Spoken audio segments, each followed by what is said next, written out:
गांव के सरकारी स्कूल में कक्षा 8 का छात्र अर्जुन हमेशा उत्साहित रहता था।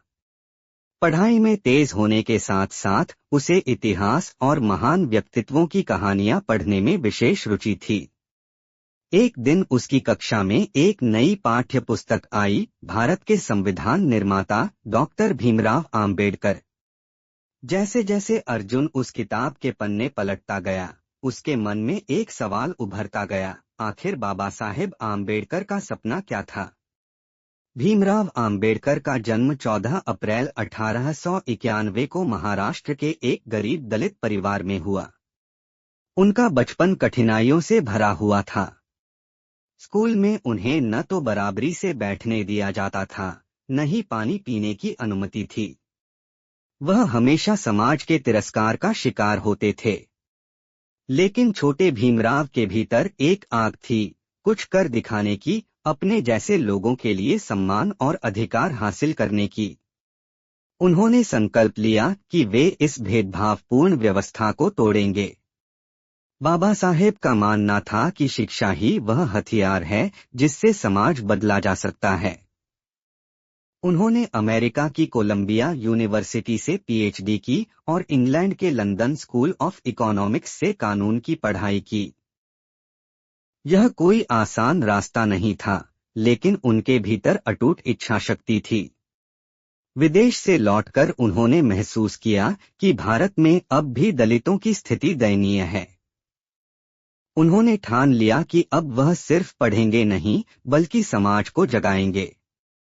डॉक्टर आम्बेडकर ने अपने लेखन और भाषणों के माध्यम से लोगों को बराबरी का संदेश दिया। उन्होंने दलितों के लिए मंदिर प्रवेश, सार्वजनिक जलाशयों का उपयोग और शिक्षा के अधिकार के लिए कई आंदोलन किए। उन्होंने स्पष्ट कहा, मैं उस धर्म को मानता हूं जो स्वतंत्रता, समानता और बंधुत्व सिखाता है। बाबा साहेब का सपना था एक ऐसा भारत जहां कोई किसी को नीचा न समझे, जहां जाति के आधार पर भेदभाव न हो और हर नागरिक को आत्मसम्मान और अवसर मिले। जब भारत स्वतंत्र हुआ तो उसे एक ऐसा संविधान चाहिए था जो सबको बराबरी का अधिकार दे। डॉक्टर भीमराव आम्बेडकर को संविधान निर्माण समिति का अध्यक्ष बनाया गया। उन्होंने अथक मेहनत से ऐसा संविधान तैयार किया जिसमें समानता का अधिकार, अवसर की समानता, धर्म, जाति, भाषा से ऊपर उठकर न्याय और शोषित वर्गों को विशेष संरक्षण जैसे महत्वपूर्ण प्रावधान थे। यह उनका सपना था कि हर भारतीय, चाहे वह किसी भी जाति या वर्ग का हो, समान रूप से जीवन जी सके। अर्जुन जब यह सब पढ़ता है तो उसका मन गहराई से प्रभावित होता है।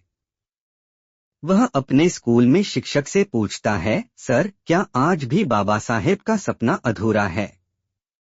शिक्षक उत्तर देते हैं, बिल्कुल अर्जुन, जब तक समाज में भेदभाव, अशिक्षा और गरीबी है, तब तक उनका सपना अधूरा है। लेकिन तुम जैसे छात्र उस सपने को पूरा कर सकते हो।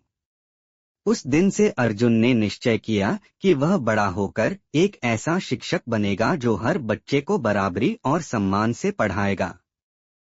समय बीतता है। अर्जुन अब बड़ा हो चुका है। उसने अपने गांव में डॉक्टर आम्बेडकर प्रेरणा केंद्र नाम से एक विद्यालय खोला है। वहां कोई जात पात नहीं पूछता, न कोई भेदभाव होता है। सभी बच्चे एक साथ बैठते हैं, खेलते हैं, सीखते हैं और सपने देखते हैं। विद्यालय की दीवार पर बाबा साहेब की तस्वीर टंगी है और उसके नीचे लिखा है, शिक्षा वह शस्त्र है जिससे आप दुनिया को बदल सकते हैं।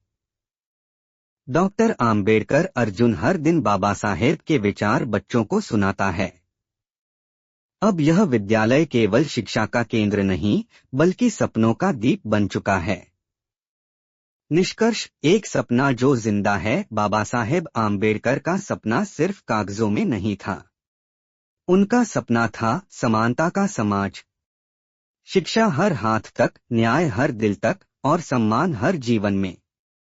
उन्होंने जो सपना देखा वह आज भी हमारे बीच जीवित है, उन हर युवाओं में जो बदलाव लाने की हिम्मत रखते हैं, उन शिक्षकों में जो बिना भेदभाव के ज्ञान बांटते हैं और उन लोगों में जो इंसानियत को सबसे ऊपर मानते हैं। अंतिम सवाल, क्या आप भी बाबा साहेब का सपना पूरा करने के लिए तैयार हैं?